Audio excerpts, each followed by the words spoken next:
So the new topic today to go over is the idea of relative velocity. And I suppose I'm not really doing it justice by saying it is just vector subtraction, but it is vector subtraction. We could write an equation like this. Let's use a boat relative to the water. So that's my notation for the velocity of one object relative to another. So here we have a boat in the water, and that's saying that that's basically the effort that the boat is going through. So you may have a boat that's capable of driving in the water at 20 miles an hour. They're probably not called miles an hour in a boat. They're probably called knots, but 20 miles an hour. And no matter what direction you point the boat, it goes 20 miles an hour in the water. And that is the vector subtraction of the boat's ground velocity minus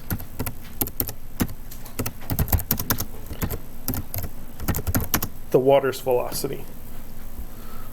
So this is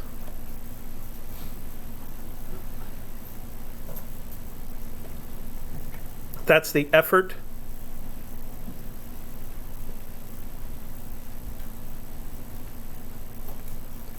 which is the relative velocity. That is the ground velocity, and this is the fluid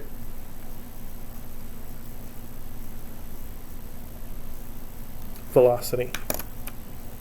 Now another way to say that is that you could take that VW and just add it to both sides in vector form and get a formula for V of the boat, which is V of the boat relative to the water plus V of the water. So the net effect you get out of swimming or driving a boat in the water or flying a plane in the air is the effort that you put in plus the boost or the, I don't know, what's the opposite of a boost? The penalty you get for being in the fluid, depending on whether you're going with the flow or against the flow.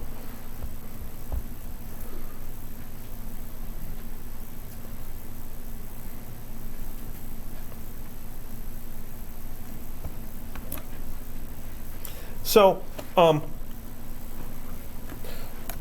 exactly how the math works out kind of depends on whether you're in a one-dimensional situation or in a two-dimensional situation.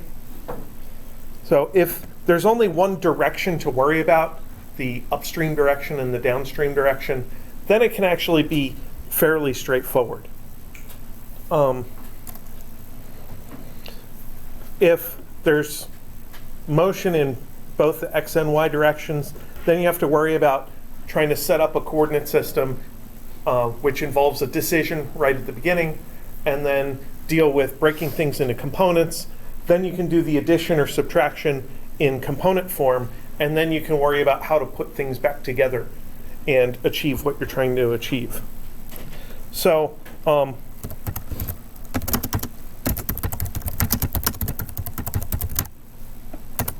let's take a look at the 1D case first.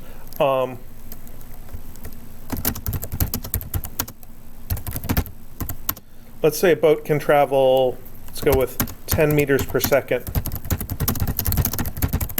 relative to the water.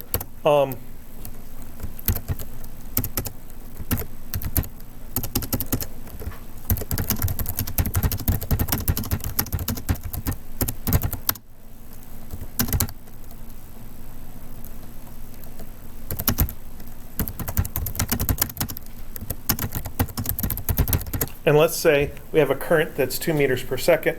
We want to figure out how much time it takes it to travel 1 kilometer.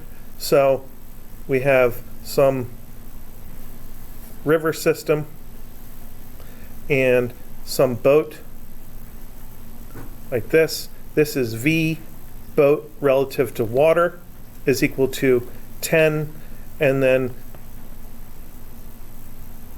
I often represent the current as a field of arrows. In mathematics, you can have single vectors, which just represent a quantity with magnitude and direction, and then the next step up is to have vector fields. And a field is literally an arrow at every single point in the universe. And you don't want to draw all of them because that'd be too many, so you draw a few representative arrows. And this is what is called a uniform vector field, which basically means wherever you look in the river, the velocity is going to be the same. And it is the same V water is equal to 2 meters per second. So both of those are magnitudes. And if we want to find the V boat as a vector, we should probably break things down into components, because the absolute best way to add vectors together or to subtract vectors is in component form and do one analysis for the x direction and one analysis for the y direction. So then the boat's x direction would be V boat relative to water x direction. Yes, there are too many subscripts. Plus V water x direction.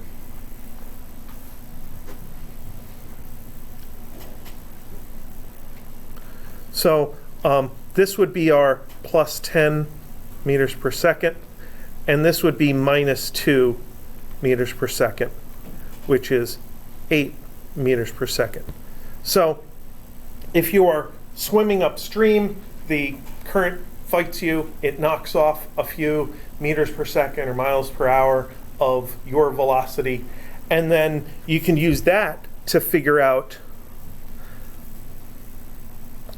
how to get this distance. This is delta xb equals 1,000 meters. Because once you know about your actual velocity, then you can do something like delta xb is equal to vb delta t, so that delta t is delta xb over vb, which is 1,000 over 8, which is 125 seconds. So that's a very straightforward calculation, I hope, for you. And it gives us a numerical result. Now, because it's so boring, it makes me want to do lots of different things with it. So this was the upstream amount of time.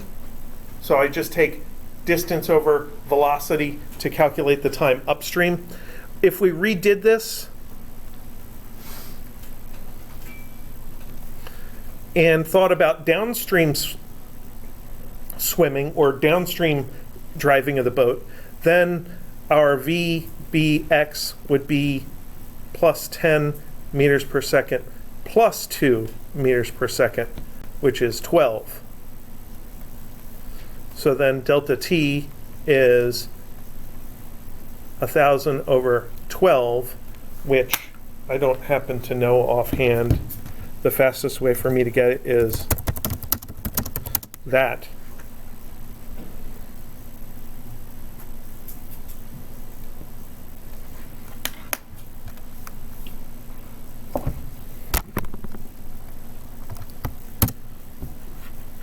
And of course,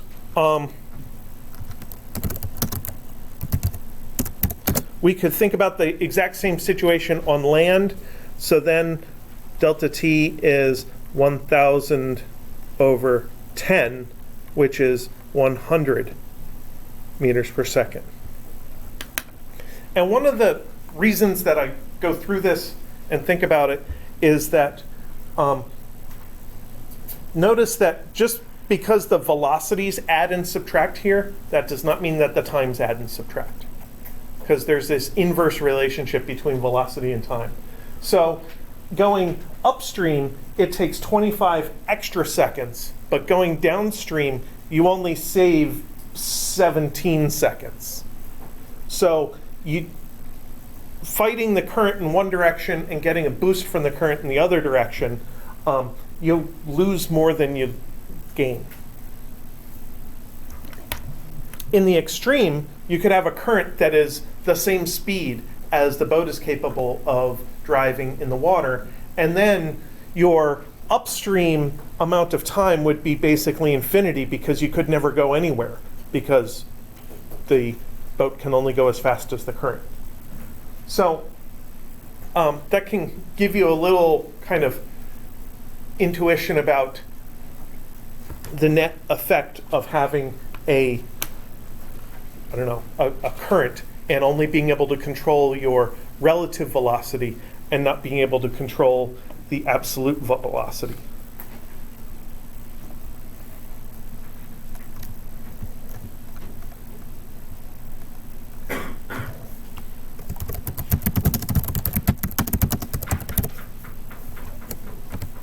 Now in 2 dimensions, you can have a couple of different cases here. So our book tends to deal with a river with the v water pointing in the x direction. And there's nothing that restricts you to having the x direction always be the direction of your fluid flow. You could set that to be the y direction, or you could have it be an arbitrary direction if you want. But by setting it to be the x direction, you kind of make the process of thinking and adapting to different scenarios a little bit easier. And you don't lose any generality in your analysis by making the fluid flow in the x direction. So you could have a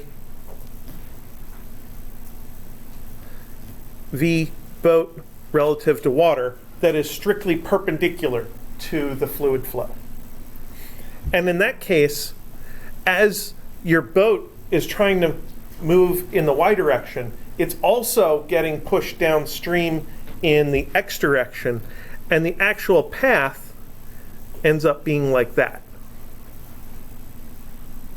And in this diagram, the relative amounts of speed of the water and of the boat relative to the water don't really matter very much. So when you think of v boat is equal to v boat relative to water plus v water, I'm just going to do this in place as a full vector equation.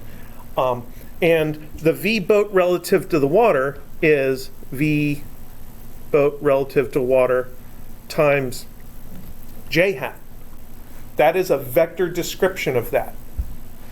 And the v water is v water times I hat. So here the I hat j hat notation is kind of helping me out, because if I describe each thing in terms of a magnitude and direction, I can put them all in the same line. And then this is whatever is in front of the I hat is VBX, is V water. And whatever is in front of the J hat is VBY, is VB water. So all of the velocity's x component comes from the water, and all of the velocity's y component comes from the boat's effort within the water. And that kind of tells me that VB magnitude is the square root of VB water squared plus V water squared. And it's going to work out like that every time, no matter what the relative magnitudes are, if the boat is trying to go perpendicular to the water.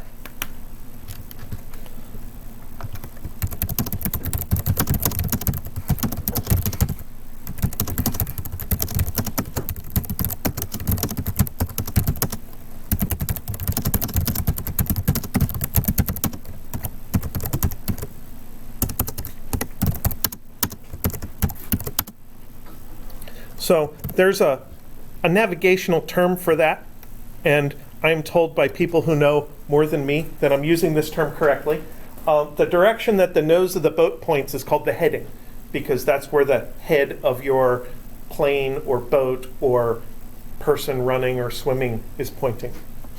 And that is the direction of that relative velocity term in our analysis equations. So if the heading is perpendicular to the fluid flow, then you're always going to have this addition process that tells you the net result. So as an example, a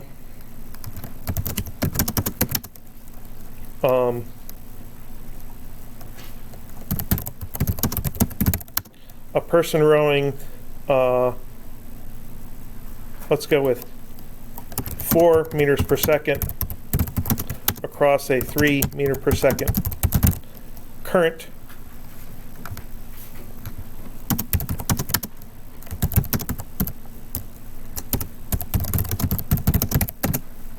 They have a ground speed of VB relative to the ground, and if you're measuring something relative to the Earth, then it's very common just to drop the subscript and not describe it in your equation.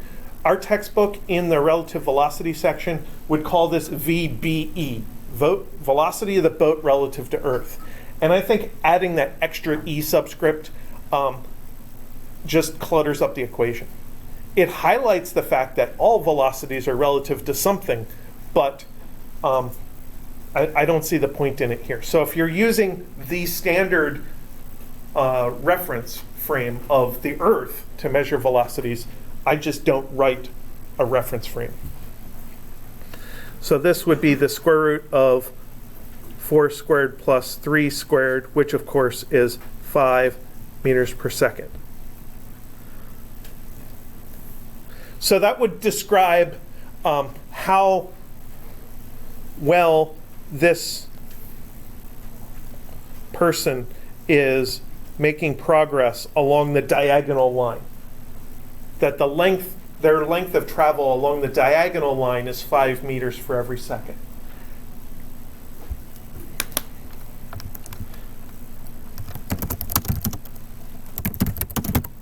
If the river is, say, 120 meters wide,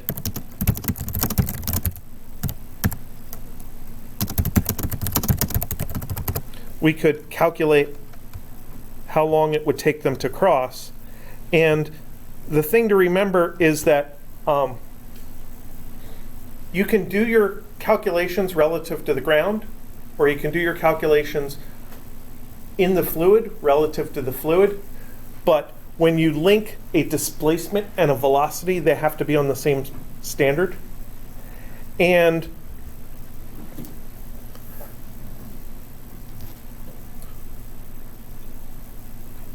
note that delta y of the boat is the same as delta y of the boat relative to the water, because the water is in x direction. So the y component of the boat's displacement is the same whether I measure it relative to the ground or measure it relative to the moving water. Another way of thinking of that is that the y components of the boat's velocity is the same whether I think about it relative to the ground or relative to the water. That was also a correct statement. So I can do delta y of the boat relative to the water is v boat relative to the water in the y direction delta t. Displacement is velocity times time, and this would be my 120 meters, and this would be my 4 meters per second delta t, which gives me delta t equals 30.0 seconds.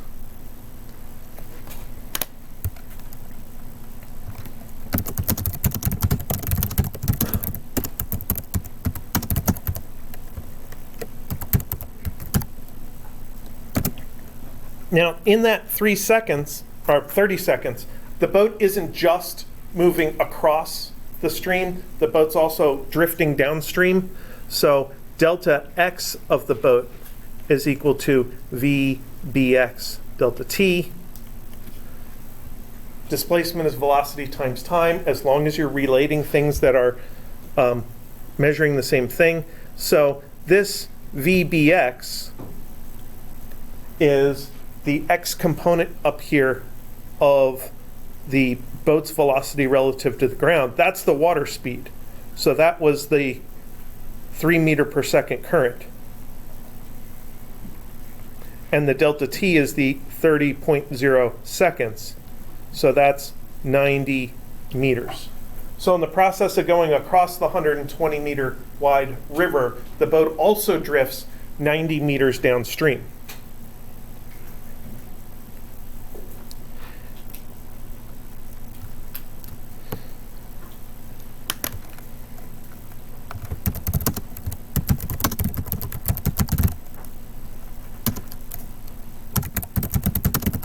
And then we could think of an overall magnitude of displacement. Delta r is delta x squared plus delta y squared with a big square root around it. So this would be the square root of 90 squared plus 120 squared. And that works out to 150 meters.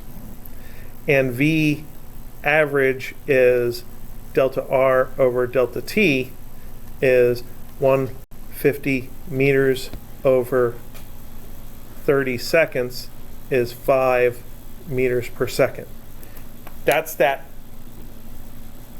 net speed that comes from the vector addition of the vehicle in the fluid and the fluid velocity. And that's how it's related to an actual distance and an actual time. So that's why it's perfectly fine to think about that thing as being a speed or as a velocity.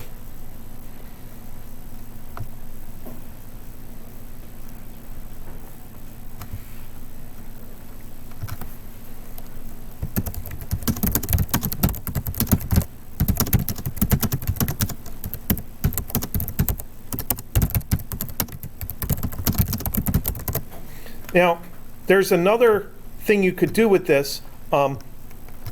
You could try to hit a particular target. So if I draw another picture of our river here,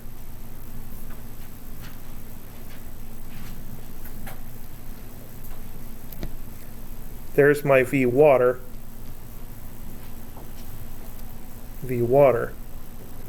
and I have my swimmer here, and I want to hit up here directly across the river. And what we know is that if you have a velocity that's directly across the river, your path is going to head downstream. So we need to compensate for that by making our velocity point slightly upstream. So I'll make VB water point upstream.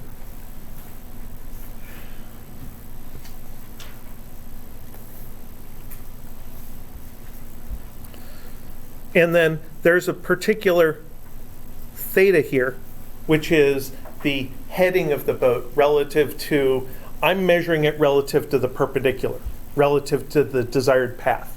You could measure the heading relative to the fluid direction. So you could measure all the way from the x-axis over to that theta. I happen to be measuring it that way. So then when I do V boat is equal to VB water plus V water, I do need to break it into x and y components. And when I think about my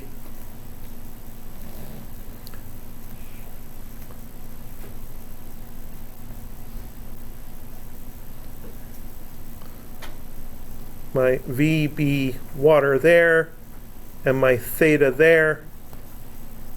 I can see that the y component is adjacent to my angle theta. So as I go through this, I want to have VBX is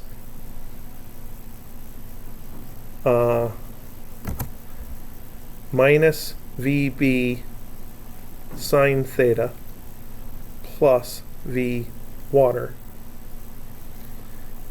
And VBY is equal to VB cos theta.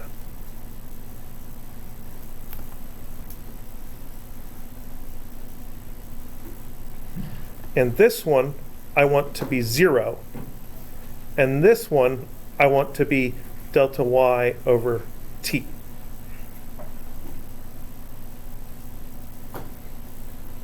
So in this setup, I'm attempting to make my path go directly across the river. So the term for that is that the target here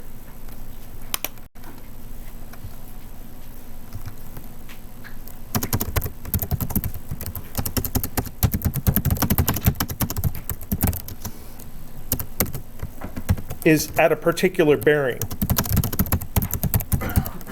which happens to be the y direction. And you can describe headings, which is, again, the velocity direction relative to the fluid, and bearings, which is a physical distance relative to the ground, or a physical vector relative to the ground. You can describe those directions in any system you want. You could give it in words, like I did just there. I said it's the y direction. You could give an angle relative to a reference. In physics, we tend to use angles measured counterclockwise from the x-axis. In navigation, they tend to use angles measured east of north, or clockwise from north. So north is the 0 degree in navigation, and east is 90 degrees, south is 180, and west is 270. If you look at weather forecasts, analytical weather forecasts often give the wind direction as a bearing. And for wind direction, it is the direction the wind is coming from that they tend to give. So if you see a weather forecast around here that says that the wind direction is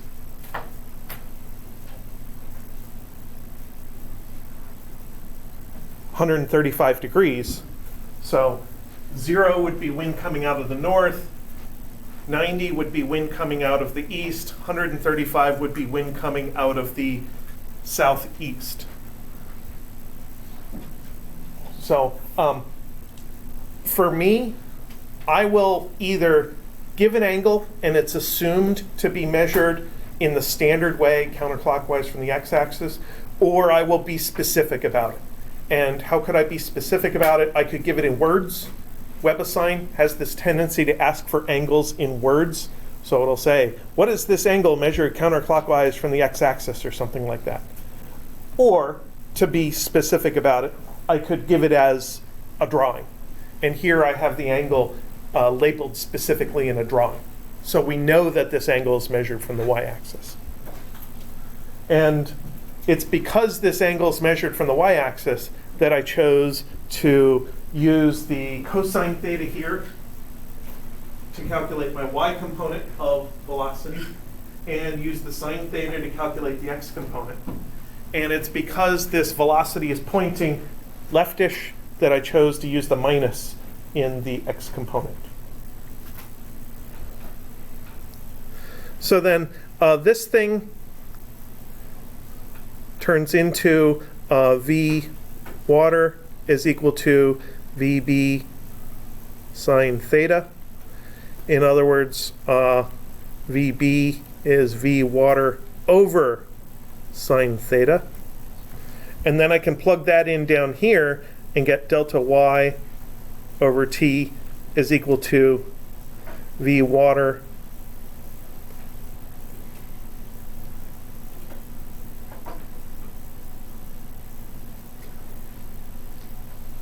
cos theta over sine theta.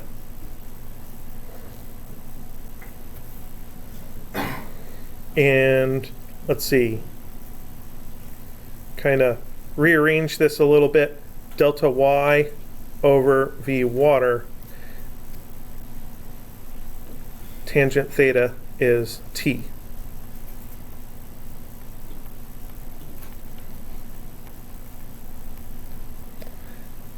And that's the amount of time it takes to cross this particular river. Now, in doing this, I kind of swept a little problem under the rug here. And that problem is right here.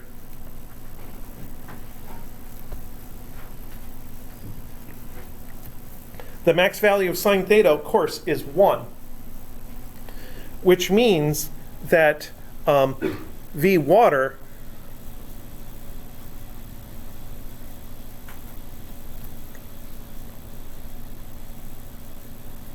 must be less than v boat. In other words, if you're in a 30-mile-an-hour current and you can only drive your boat 20 miles an hour, you're not going to be able to travel upstream. You're not even going to be able to travel across the stream, directly across. No matter what you do, the stream is going to carry you downstream a little bit. So that is kind of a restriction built into the analysis here. And basically, this equation could be used to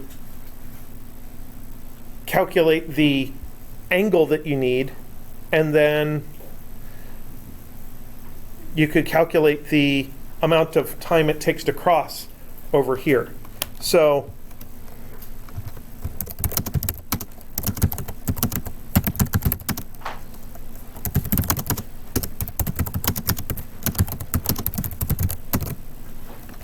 if we try to have this 4 meter per second swimmer go across the 3 meter per second current, then we're looking at 3 meter per second is equal to 4 meter per second sine theta. So 0.75 is equal to sine theta. So theta is equal to the inverse sine of 0.75, which is just a number.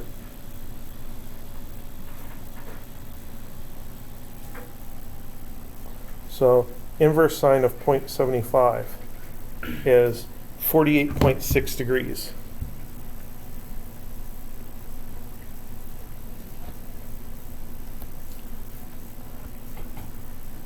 And then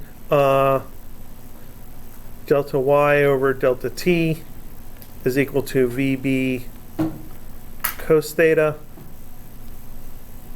So how do I want to solve that? Delta y over VB cos theta is equal to delta t is our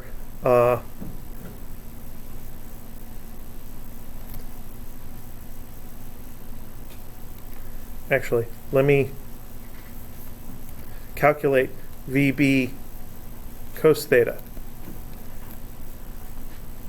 is 4 meter per second cosine 48.6 degrees.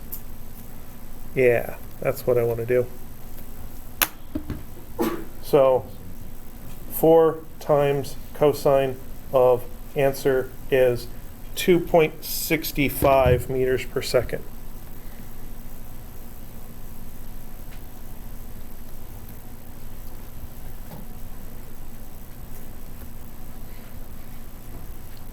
And then VB sine theta is equal to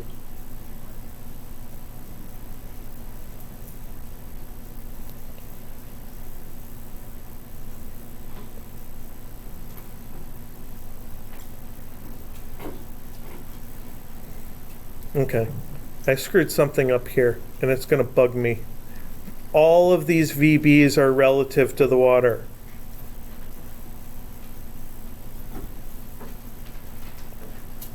From this point down. So the goal was to calculate the VB vector relative to the land. And in order to do that calculation, I needed to put in some knowledge about the diagonal VB relative to the water. So all of those VBs for this scenario are VBW. That's the 4 meter per second. VBW. And it wasn't a swimmer, it was a rower.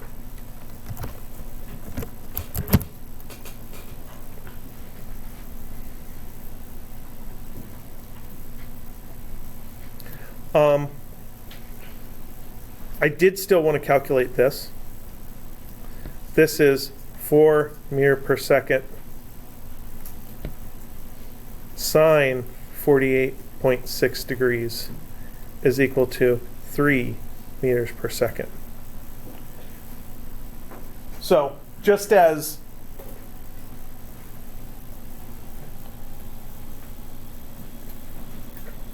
the criterion for calculating the angle was that the x component of the velocity relative to water was going to cancel out the x component of the water's velocity. So that's why this VB sine theta is exactly the water velocity. That was by design. And then the opposite component, the cosine theta component, is the one that actually gets you across the water, gets you across the stream, because our progress was measured in the y direction and our river velocity was in the x direction. So then delta t is delta y over v by is 120 meters, same width I'll use as before, and the 2.65 meters per second. That is the y component of the boat's relative velocity, and it's the y component of the boat's ground velocity. So 120 divided by answer is 45.4 seconds.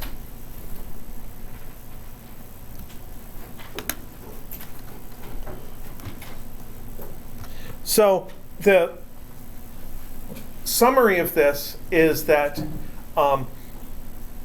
if you make your boat head perpendicular to the current, your net velocity will always be more than your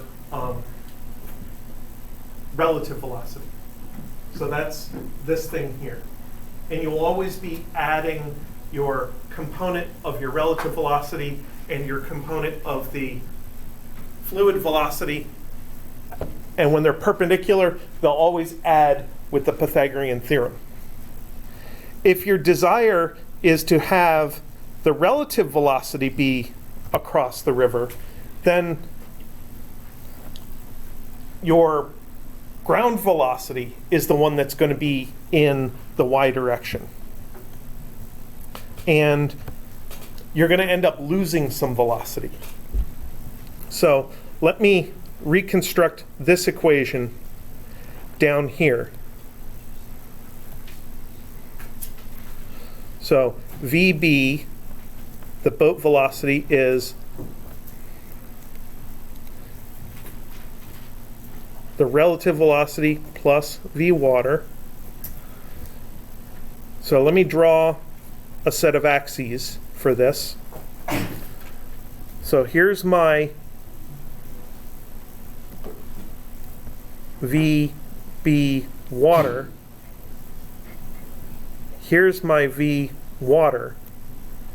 And then the result of going from the origin of the coordinate system and then go through each vector head to tail to head to tail, that's vector addition.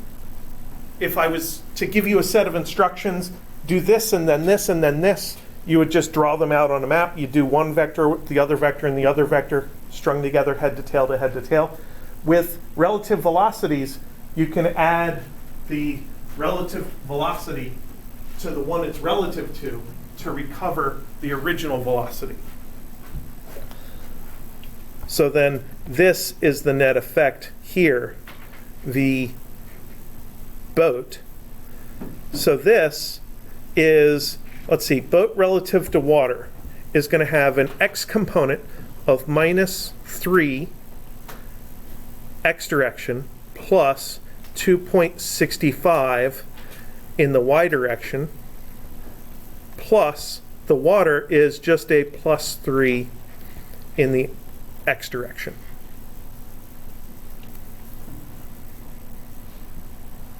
So analytically, if we use that I hat j hat notation, you can kind of see how the two I hat components cancel each other out. And you end up with what we said we're supposed to end up with. VB by itself is just 2.65 meters per second in the j hat direction. That was the criterion we used in order to decide the direction of the relative velocity. And that's how the 4 meters per second of relative velocity got split up like this. Notice how when you take a vector and make it diagonal, I think of it as splitting up some of the vector's effect in the x direction and some of the effect in the y direction. But the effects in the two direction aren't going to add up to the overall vector, because definitely this is more than 4. But they add up to the overall vector with the Pythagorean theorem. So 3 squared plus 2.65 squared is 4 squared. So I still say that the 4 meter per second vector was split up into some negative x component, which cancels out the river velocity, and then the y component is what's left over for the boat to actually make progress across the river.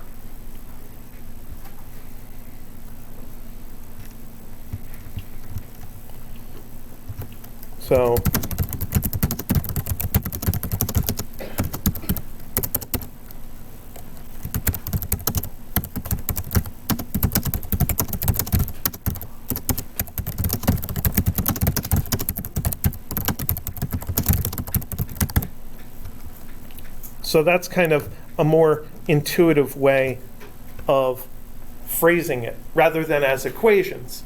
I like to phrase things as much as possible, once in equations, once in a drawing, once in everyday language. Is anybody here familiar with driving fishing boats around? Piloting fishing boats?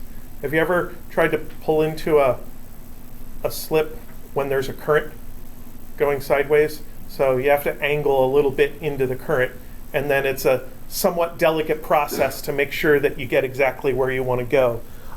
That's what we're calculating here.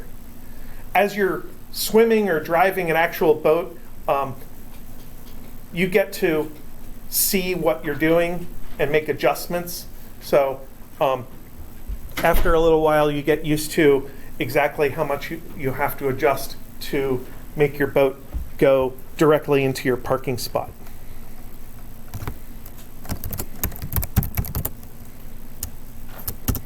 I'm going to go back to here.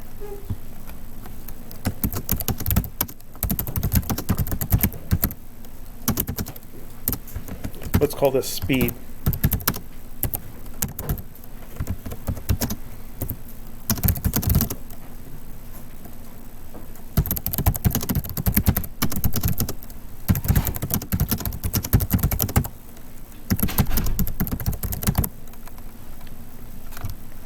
Now, back to that equation,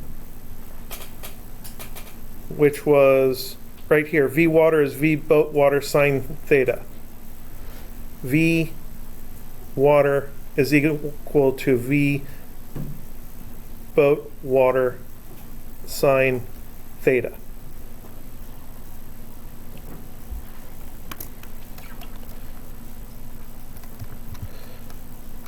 So I'll just describe it verbally. That equation is basically also contains that sentence. So if the v water is too fast and v boat in the water is too slow, then there is no valid sine theta. There's no angle that we could point the nose of the boat or the nose of the swimmer in order to make that progress directly upstream.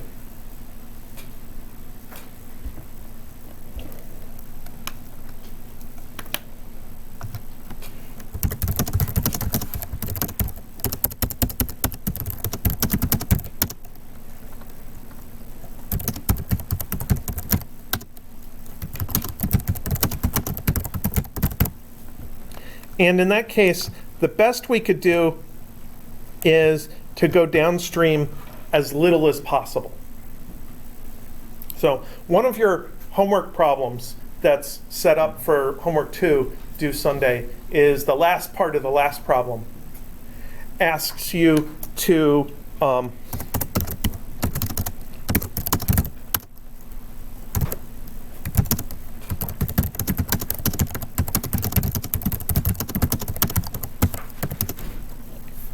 consider a case where the boat is too slow for the current.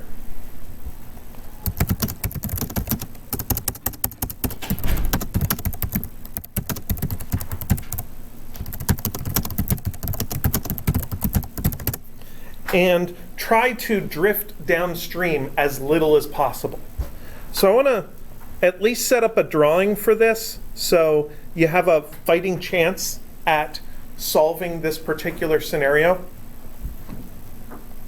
So we're talking about having this river here with our faster 4 meter per second current now. And we're going to have this person here, and they're going to end up going downstream. There's no getting around that. So there's going to be some delta x. Can't avoid it. But we want this to be minimized. So in order to do that, this velocity is going to have to be tilted upstream. And they're asking for us to measure this angle here. So they're asking us to find the angle that's going to minimize the amount of drift downstream.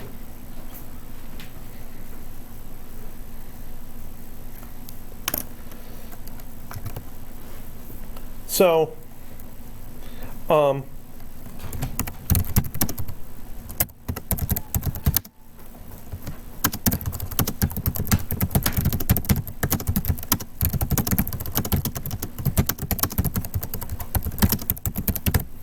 if, for example, we set a theta of 90 degrees, that is the heading of 90 degrees directly across the current, that's going to be like the first set of drawings at the top of my two-dimensional notes here.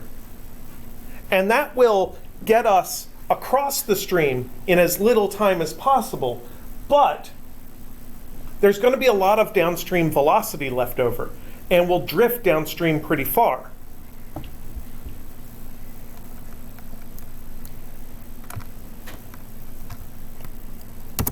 On the other hand,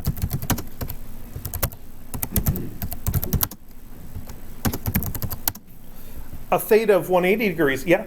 Would maximizing or would minimizing the time maximize the downstream drift or not necessarily?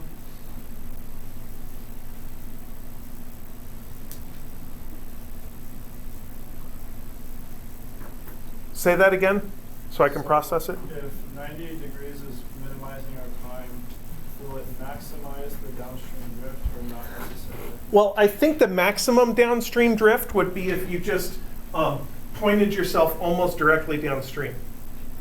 Because then you would make so little progress across that your time would be virtually infinity. And you'd be going 7 meters per second downstream. So basically you'd get to the ocean before you got across the river. So there are times when you can't really maximize one variable because the maximum turns out to be infinity. But let's go in the other extreme. Let's set theta equals 180 degrees.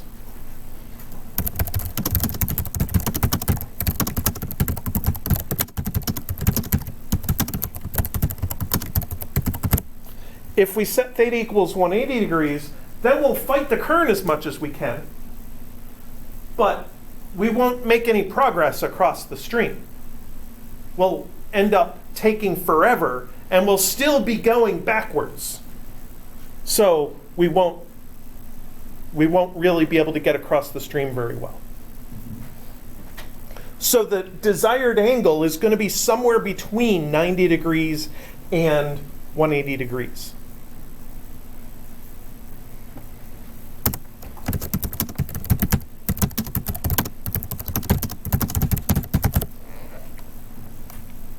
And what is it we're actually trying to minimize? We're trying to minimize delta x of the boat relative to Earth. And that's going to be equal to v boat in the x direction relative to Earth times delta t.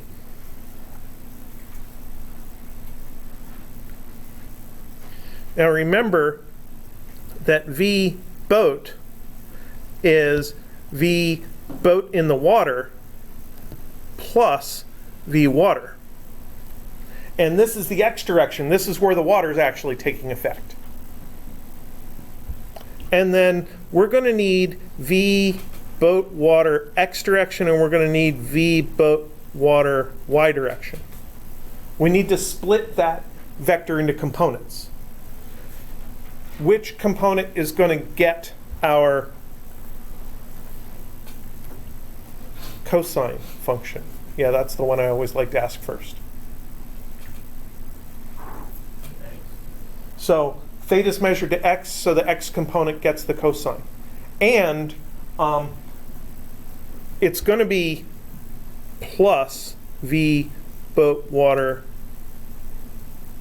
cos theta. I don't need to make this minus because with an angle more than 90 degrees, this will automatically be negative. So my minus sign is hiding inside there.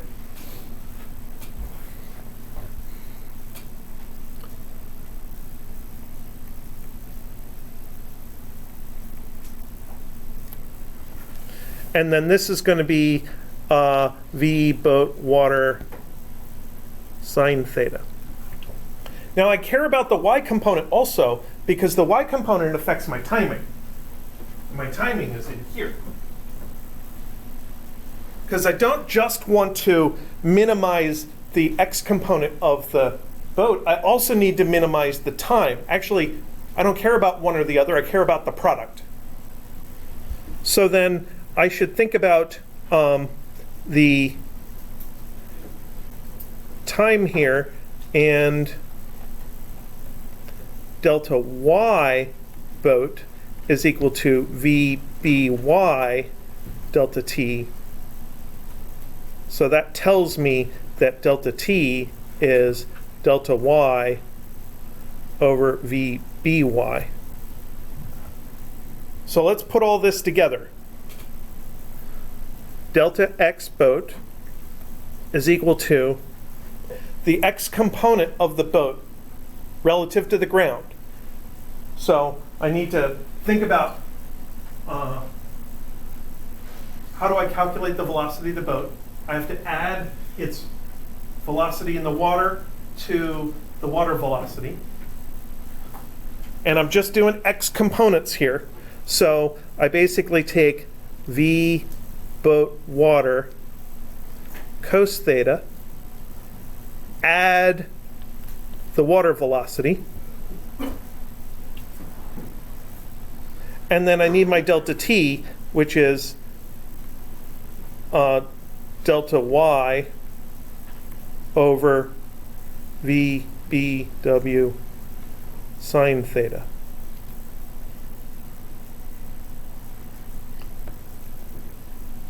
So in this, vbw is boat speed, in water. So what the boat can do relative to the water is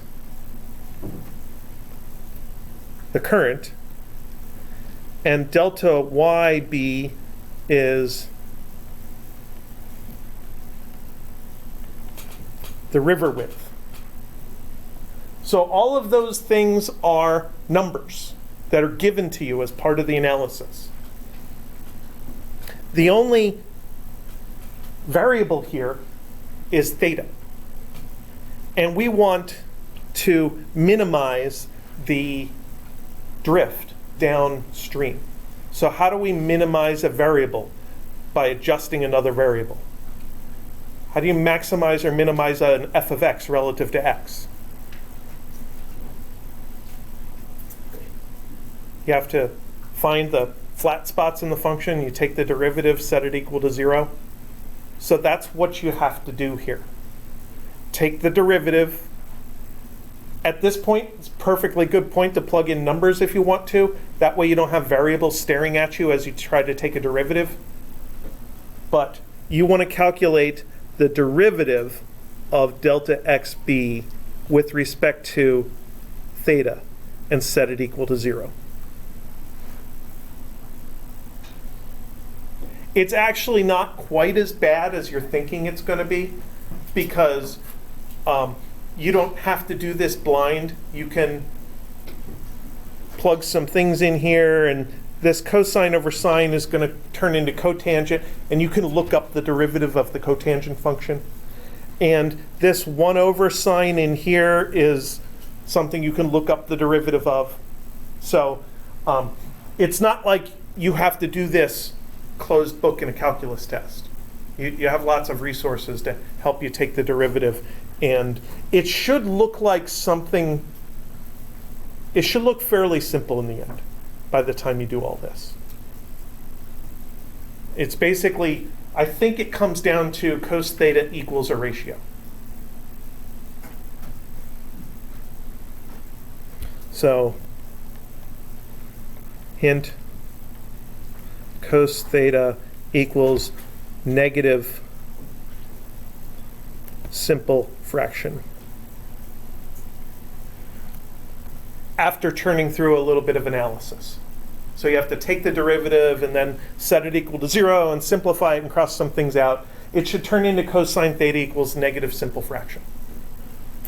And if it doesn't look like that, then maybe something went wrong. And then you can take the inverse cosine and find your theta. And remember that theta, in the end, has to be between 90 degrees and 180 degrees. So that's why cos theta is a negative simple fraction. Remember, our cosine function starts out up here, works its way down and back up again. I like to say, for people who are mildly dyslexic like me, the cosine function is shaped like a letter C. At least the first cycle is. And the sine function goes up, down, and comes back to the middle. The sine function is shaped like a letter S. And that is my mnemonic for remembering what they look like for those times when I forget. So we're talking down here somewhere. So we have a negative result, negative simple fraction, and it's going to equal theta between 90 degrees and 180 degrees. So between 0 and 90, you always get a positive cosine. Here you get negative cosines. And you don't want a theta more than 180 degrees. That means you're going backwards across the river. That would not help. So that is my attempt to help out with this minimizing the downstream drift question. If that doesn't make any sense whatsoever to you, then read the book's explanation of relative velocity, and hopefully that will help in combination with this for you to solve that question. Does anybody have any questions? Yeah. How is the wording phrased for the direction? Is it like in relation to the flow of the... I think that's what it says. I think what is the angle relative to the direction of the current, which is why I drew theta all the way around from there. That's actually, I have it in another window here.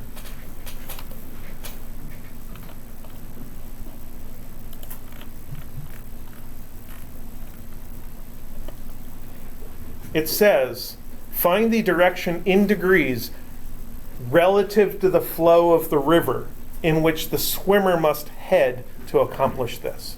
So a heading is the direction of the relative velocity. Now the actual velocity is going to end up getting pushed downstream so that the swimmer can follow the diagonal dashed line. So the velocity relative to the ground is going to lie right along that dashed line.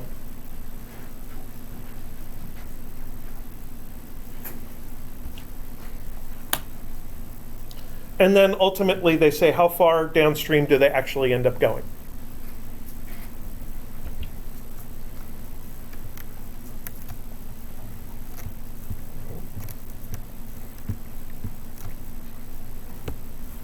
So, all right. Does anybody have any thoughts about other homework questions that maybe you'd like me to pull up and clarify and talk about for a minute before the weekend comes about?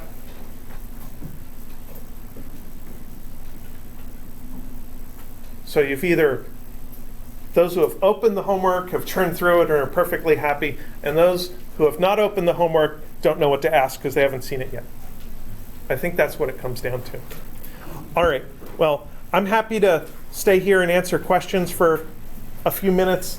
So if you have something you want to show me, feel free to bring it up. Other than that, I think we're done for today.